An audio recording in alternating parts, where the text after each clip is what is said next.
Did you have a bad cut on the... I used it though. I ended up using it. We're going to be talking about the difference between an engineered vinyl plank flooring system, move the old carpet, and actual clickable floating floor systems. Frankie, you got the most delicate thumbs and fingers.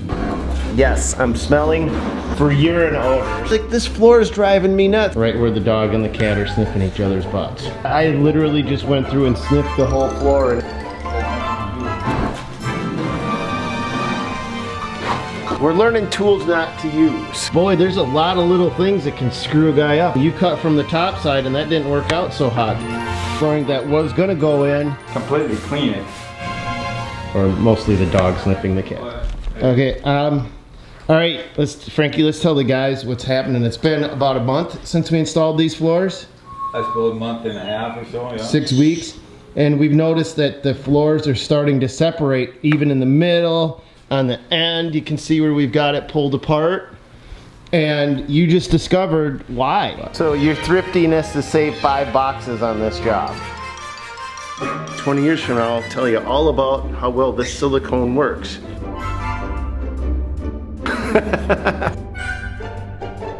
This is the one Frankie's using right here. Frankie's Home Cleaning Services, dial 1-800-GO-FRANKIE. We got wood. That's not a good way of putting it. We're going to be talking about the difference between an engineered vinyl plank flooring system. Here's the engineered vinyl plank flooring that was gonna go in. And actual clickable floating floor systems. Now this board here Yeah. is wider than the other boards. Engineered vinyl plank system is going to be more moisture resistant and tolerant than actual wood. Right, Frankie? Correct. Here's one of the drawbacks to that. It's not gonna feel like wood on your feet. It's also gonna give you a difference in thickness in this. So if the tolerance, floor height is an issue, door jams are an issue, or anything like that, you may wanna end up going with something like this. This is your cheaper one. It's got a lot of flop and give to it. Engineered vinyl plank system's a little bit more sturdy. Also has this weird gloss. You've got high moisture areas. Real wood is probably not going to be the solution for you. That's where something like this would be a little better. You have real wood floors over there and you ended up pulling them up last year by the dishwasher. This isn't going to expand and contract. Let's show these guys how to install a real wood system in a room like this. Let's do this thing. All right.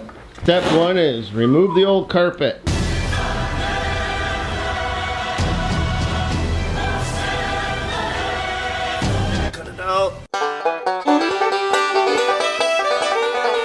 Look at the dirt that just gathers underneath the carpet.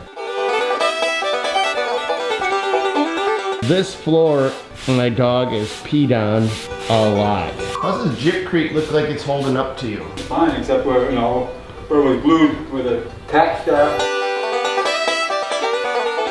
One of the most important things we should cover with these guys is the prep work of the old floor is probably one of the most critical elements to the long-term success of their new project. You literally spent hours getting every nook and cranny cleaned up just to make sure that when you put the underlayment down, you had as smooth a surface as possible, even though that it will compensate and help float over some bumps and ridges. So the underlayment takes out the waves a little bit, plus the floor is thicker where the other engineered vinyl plank floor is gonna have a lot less tolerance. The flooring cannot be outside On a day like this. No. All flooring, even engineered vinyl plank flooring, which is synthetic, has been inside the room or the space where it's going to be laid at least 2 days before you plan on installing it. Not just to temperature, but humidity levels as well. My dog had a heyday in her puppy years, peeing all over this carpeting. That's why we're ripping it out. There's no sense in covering it up now where we could just spray down a little bit of bleach. And you notice who was smelling? The floor, not me.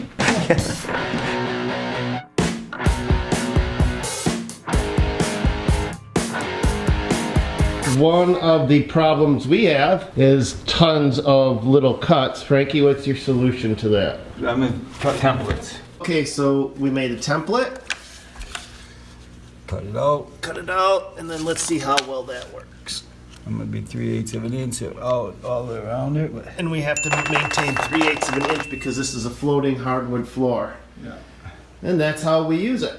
We're learning tools not to use. So you use this one. What was the problem with that one, Frankie? The leg flexes too much for this lamp, for the hardwood. I ended up using the jigsaw. So you're actually using the Black & Decker jigsaw. Yep. This is the one Frankie's using right here. I've been using table saw and the miter saw. Okay. Both them 3 tools, I guess, is all I'm gonna be able to use. So you transfer your mark onto the wood.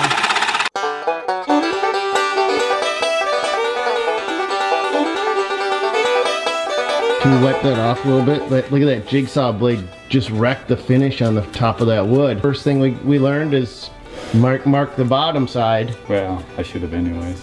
Well, yeah, but that's all right. Not everybody knows that, Frankie. I mean, Right. you've said that on a lot of projects, always cut from the bottom side. That piece of wood won't go to waste. You'll cut it, you'll see if it fits, and then if it fits, then we transfer the marks to a fresh piece of wood and do it on the bottom side. It's not a bad thing you screwed up, because all these guys may not make that same mistake. All right, so Frankie, he's making his scribe cuts, and we've got to leave 3/8 of space. So let's see how close he's able to get with this thing. That little tiny gap will use caulking. One of the things I got, it's not for floors, window, door, and siding, polyurethane sealant. The reason I got this, it's permanently flexible. It will never kind of solidify, so to speak, but more importantly, it expands and contracts with material permanently. So as this floor is floating and breathing, this stuff will move with it. In theory, we'll find out. I'll let you know in 20 years how it holds up. Make sure you subscribe and come back, because 20 years from now, I'll tell you all about how well this silicone works. Or a year. Or a year. So this is where we need the sealant, is around like the logs like that, and the stonework. This board here Yeah. is wider than the other boards on both ends, both sides. I mean, it's a factory thing. And then try to put this on, doesn't fit, because it wants to push it out. So now I got to unlock. It's hard to see, but you can see it. You can feel it better. Not all of the planking's always going to be identical, and we've already got the scribe cut done on that piece of wood, and then found out that it was skinnier than all the others. As we look at this piece of wood, we got a nice tight joint space, and as soon as we come to this piece of flooring, you can see where it's skinnier, the width is skinnier, and now we've got exposed joints. So we can't have that. We'll fix it by putting a different piece in.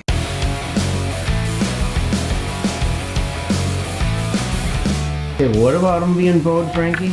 You know this one, how nice, I mean this one fits in here nice. Yep. So now I'm gonna go to lock it. See? And you gotta, I mean you can get them in there, but there's something the guy has to watch for, because now if the guy don't lock it right, you're gonna have a gap. When you get up here, you're gonna see it.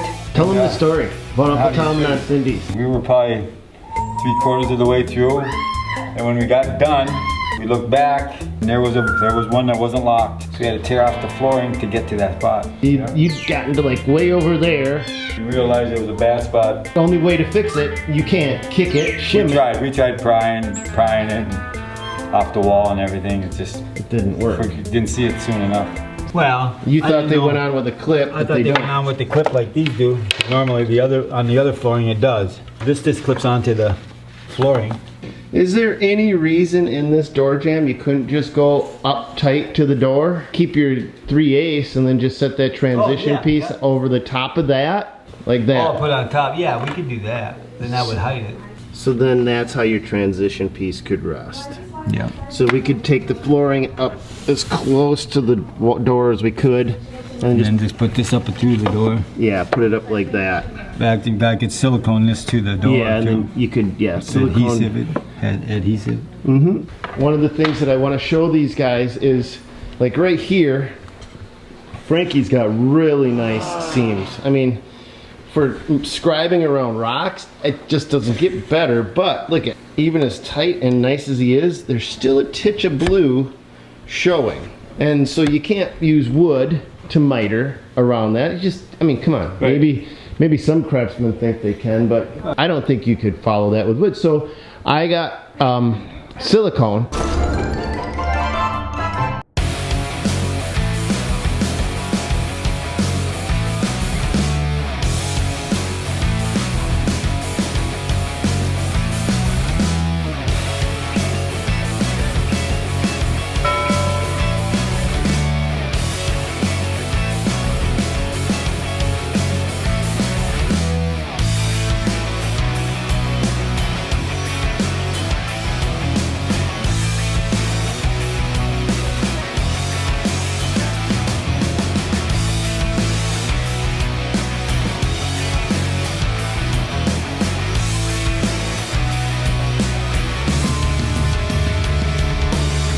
Hey, can you show us a problem on the floor, Frankie, that we've got?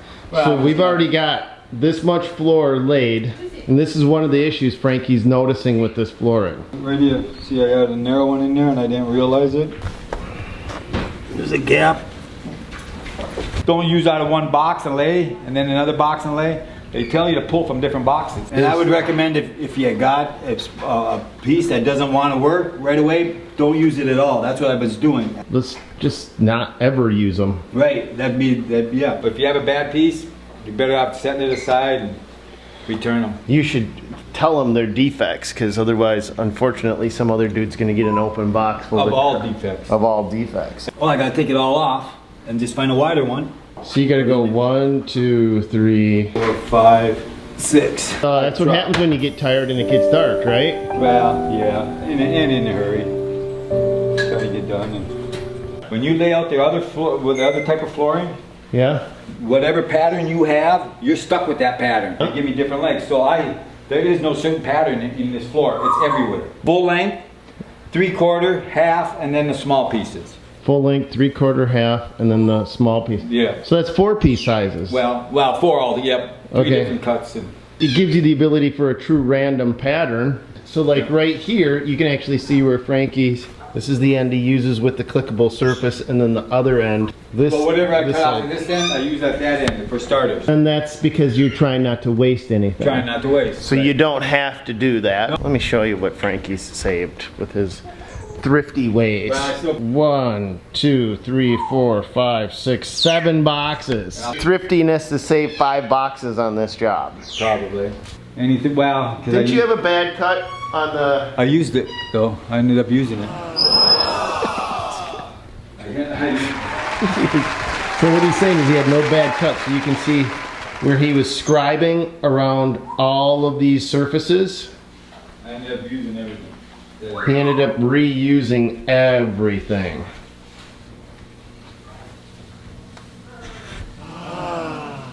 God, that looks good. So we got in-floor radiant heat. We can't technically nail anything down on this floor. If you slide it my way, Frankie, boom. See how that hits, you guys? That has to be cut back so the transition piece can be put in place. It's a transition piece on this side, and this is a T-piece. So that this T-piece goes between 2 floors. So that's the piece that goes there. And this piece right here goes up to the door. All right, let's go check out the floor.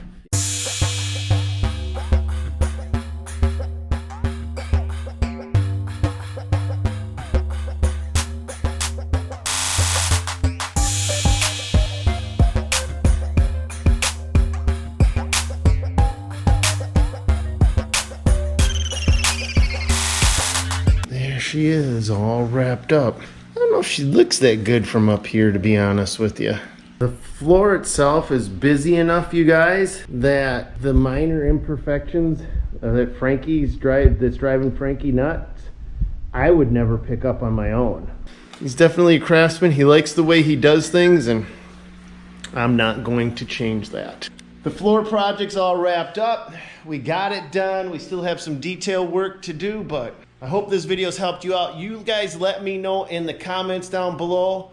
I really wanted Frankie to point out any of the mistakes, problems, errors that he made, because hopefully things like that help you guys out. What should we put for the flooring in here? This room is next. My wife hates this flooring. She's sick of it. So what my wife said, she's like, what were we thinking? I'm like, what are you talking about? You know, as a husband, you got to listen, right? She's like, we put this flooring in, and the flooring runs this way, and the flooring matches the walls, which run this way, which match the cabinets, which run this way. She's like, this floor is driving me nuts. I'm like, honey, this is the first time you've ever noticed it in like 12 years, 15 years. This floor is 15 years old. And it's never bothered you before, but now that she's seen it, it's gonna bother her. And now that she's pointed it out to me, it's gonna bother me too. So what do we put for this floor in here, you guys? Tell me down below. And as always, God bless you guys. Go get them and check out these videos. Woo! Catch you later. I'm still doing the Ric Flair thing. I did it on one other video. I guess I'm doing it today. Woo! Last words, Gracie? No, just the dog. God bless you guys. Go get him. Oh, God, these animals drive me nuts. Right, well, we shrunk, the floor shrunk because of the heat in the floor. Yeah, okay, so we got radiant in-floor heat, and it's not recommended that this gets installed over it, But of course, we're Polish, so we did it anyway. But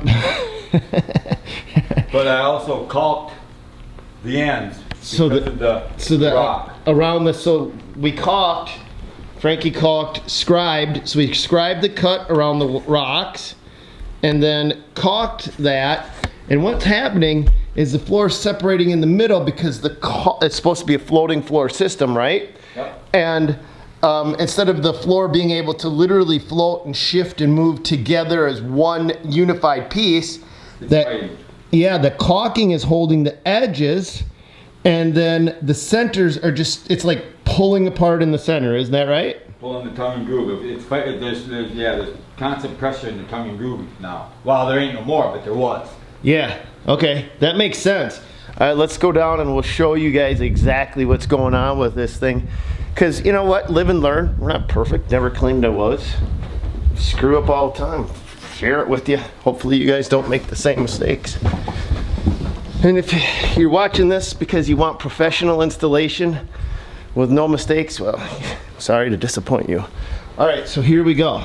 So here goes my original caulking. So that was my gapping that I left it behind. Well, see how much our floor shrunk? Holy crap.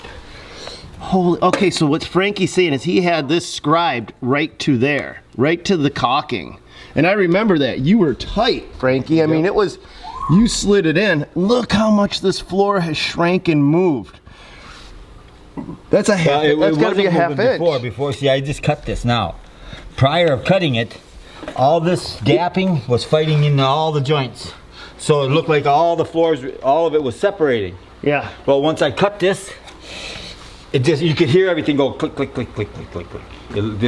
Everything was locking back up. Wow. So caulking, I wouldn't recommend. Wow. Maybe a more flexible caulking if you had to use a caulking, but we got to use something to hide here because of the dirt. That's why we put the caulking in. Yeah. And I'm going to recalk it. Once we get, I'm going to put in new pieces here. Now that we're shrunk, I'm going to put it in and leave my 3/8 inch gap and recalk it and see. Because I think it would be okay for floating. But that's what we thought the first time. Radiant heat. Oh, yeah. So we do have radiant heat. They don't recommend it. Here's what we're gonna do, Frankie, because we don't know if that's right or wrong. I mean, we think that the floor is done moving at this point. Well, it's gonna keep moving, but it's not gonna move this much, I wouldn't think. So what I'll do, I can't make another YouTube video updating this, but if you guys follow me at all on Instagram, it's the same as my YouTube channel name. I'll keep periodic updates going on this floor and how things are going over there. So that way, if you need the latest and greatest, it's easy for me to give you an update on there. I can't really do it on YouTube. So like right all through here, we were just noticing teeny tiny, like way out in the middle of the field, just pulling it apart. Yeah, there was gaps all along here. Well, here there is because I haven't put this back together yet. And so this is, but I want to show these guys. You see this gap right here? See this gap? This is what was going on throughout the entire floor. And so that floor, it kind of just came together all by itself after you... Pretty much. Well, I've used the pry bar and give it was prying, but you could hear everything locking. Okay. And so we still got to put the floor back together there. Yeah. Mucho problemos. Yeah, but I mean, there was a lot of gapping in this area. You know? That's my Spanglish. Mucho problemos. Actually, I think that's real. Word? Real Spanish. Sometimes I get it right. All right. Thanks, Frankie. Yep. I hope this helps you guys out. Now back to your regularly scheduled program.